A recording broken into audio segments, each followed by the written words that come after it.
It's a philosophy, so try to be as good as possible in all the fields, even if it has a very small impact, or if it has a big impact. It's really more about being conscious every time you're doing something, and just do the best you can.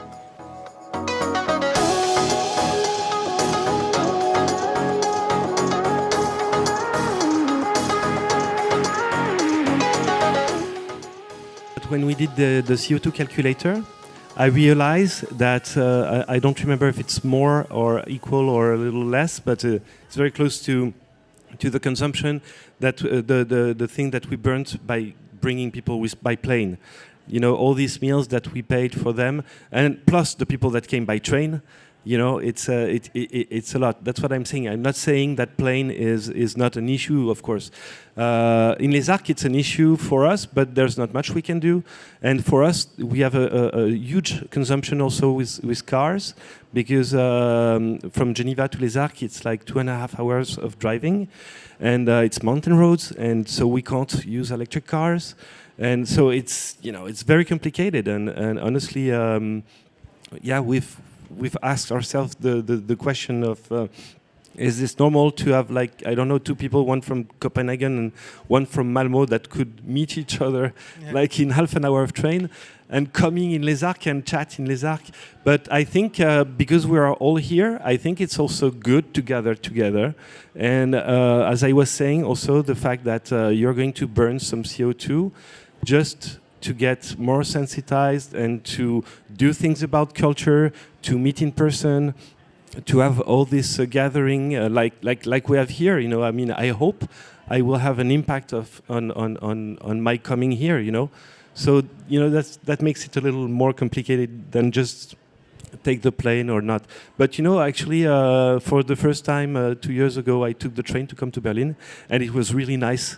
It was 7 hours, but I worked. It was like a working day. I was in my office. Because thanks to the 4G and on the train, it was really nice. The worst thing to do would be to eat cheese in a plane. That's something you don't want to do. Okay, but about that, it's. Sustainability, sometimes it's seen like a pain in the ass. People are like, yeah, you're gonna tell me to be veggie, to do that, blah blah blah, not take the plane. How do I go to the Maldives island if I don't take my plane? Blah blah blah. The idea that we defend, it's to say that it's a strategy that we need to have.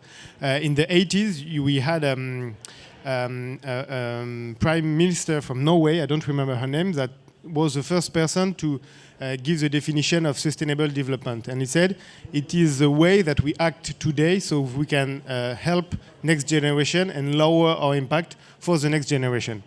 And it's the same here. We are not saying that, for example, there is a Cannes Film Festival. I'm here to drink champagne, for example. So, of course, I'm going to come to Cannes. And I'm not going to take a plane. But if people come from Los Angeles, of course, they're going to take the plane.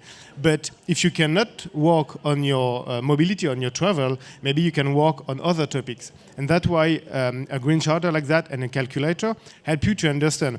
Of course, if you take the plane, eat meat every day, blah, blah, blah, go in your Porsche, on your Ferrari, it's not the best deal. We agree on that. But maybe you can lower some impact, and if there is not something you cannot do, you will manage to do a thing otherwise. So the idea of this strategy, and when we go into the industry, the same when we are working with movies, it's really to understand all the impact and to have a strategy that can resolve some problem and give a direction, because it's way more important than say, okay, I'm going to LA, I'm taking a plane, whatever. It's to think about it, to be sensitive, and to spread the word, of course. Yeah, if I may add something, because you're talking about strategy, I will talk about philosophy, because I don't like to say, oh, we did all that, and just taking one plane to go from from Sweden to Geneva, it's like burning more CO2. It's a philosophy. So, try to be as good as possible in all the fields, even if it has a very small impact, or if it has a big impact. It's really more about being conscious every time you're doing something, and just do the best you can. Hi, thank you. My name is Sterre, and I'm the head of industry at Netherlands Film Festival, and also we take care of the Holland Film Meeting, which is our co-production platform. We are a national film festival. We are quite small in comparison to other film festivals, but we are making a lot of headway in terms of sustainability. We have been catering vegetarian food for years. We've been driving electric cars. Most of our guests are actually on bikes because it's the Netherlands. But one of the decisions that we've made actually during and after COVID is that the identity, I think, of our Holland Film Meeting co-production platform is now that we no longer invite guests who are flying in. So if they aren't able to take a train, they're not welcome at the festival. Let's not say that, but they can join online. So we find ways to include them in another way from the lessons that we've learned from COVID. So wouldn't you agree that there should be a fifth element to your list of elements that you're judging it by, and that should be like guest management, human behavior? How can you stimulate those people to making more sustainable choices, and how can we force them maybe a little bit? Because I know that the whole identity of film festivals, I'm here, I've flown here, it took me 14 hours to take a train, and I didn't. Shouldn't it be better if I was forced to take a train because I'm European? Should we be a bit more strict as festivals?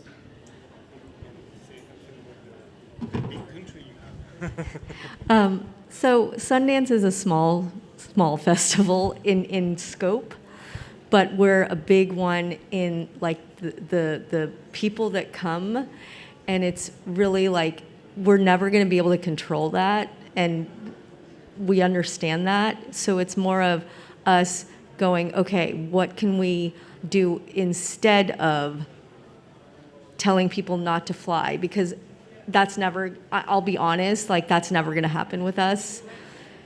And it's a shame, but taking that out, it's well, then what can we concentrate on? And it's then we concentrate on the festival itself in Park City. And we do tell, the last 2 years we were very green, and nobody traveled to Sundance because we didn't have a festival in person for 2021 and 2022.